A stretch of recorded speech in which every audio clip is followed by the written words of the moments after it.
Donc on va maintenant accueillir Isabelle Jardillier, qui est élue CHSCT, qui est secrétaire de son CHSCT.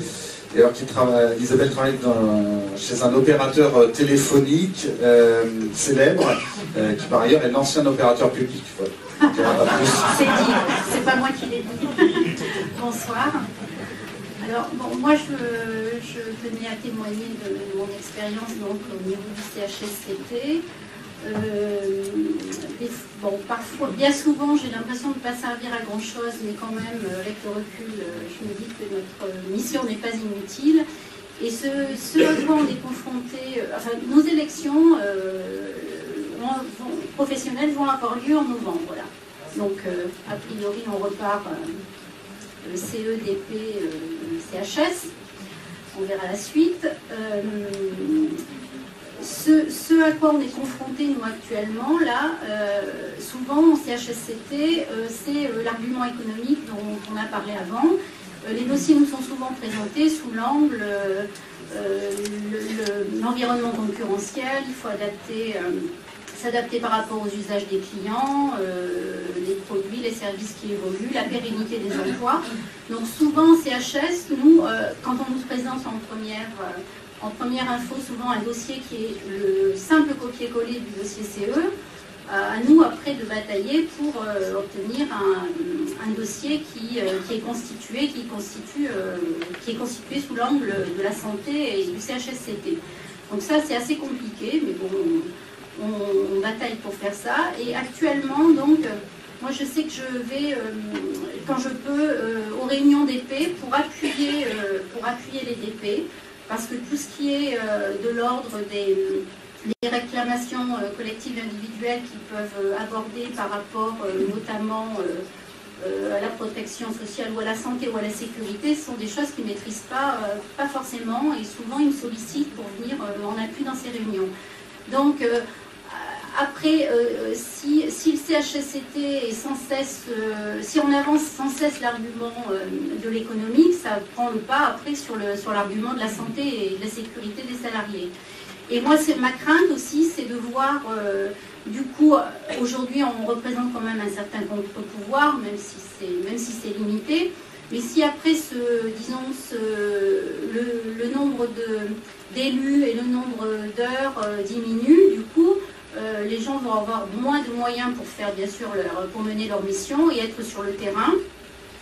Et ça risque de concentrer le pouvoir dans un nombre limité de personnes qui après peuvent représenter moins un contre-pouvoir et être plus dans l'accompagnement des directions pour mettre en place les projets.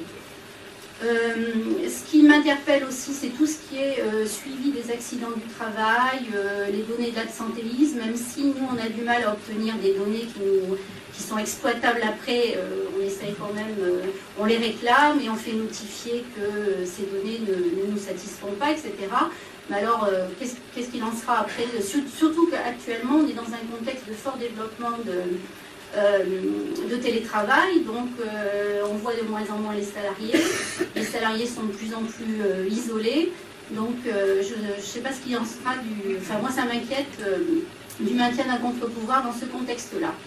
Alors pour ne pas redire ce qui a pu être dit déjà avant, moi je voudrais vous apporter mon témoignage par rapport au fait que je sois une élue femme.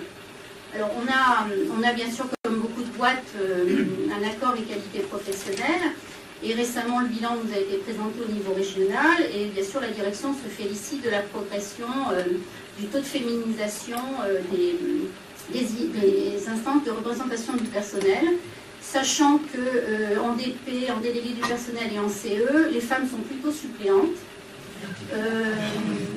Oui. Après, bon, les freins, on les connaît, hein, les freins, c'est la double, voire la triple journée, voire ce que j'appelle la solidarité familiale, c'est la peur d'être déconnecté du terrain, le temps partiel, enfin tous ces... Et alors en CHS, le taux de féminisation est encore moins important. Donc avec ce qui se profile, ça m'étonnerait que ça encourage beaucoup les femmes à s'investir dans ce genre de mission. Et je voudrais relier ça au fait que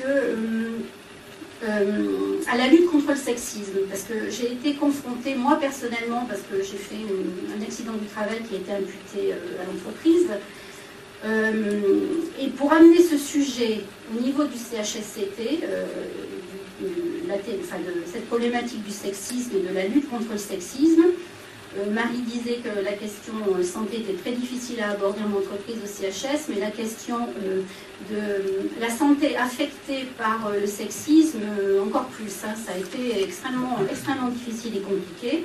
Bon, je suis arrivée dans une certaine mesure, mais alors à l'avenir, ce genre de problématique, j'ai un peu peur que ça passe complètement à la trappe aussi, quoi. Ça ne me paraît pas aller dans le bon sens par rapport à ces thématiques-là qui affectent considérablement la santé des salariés, des personnes qui en sont victimes. Voilà.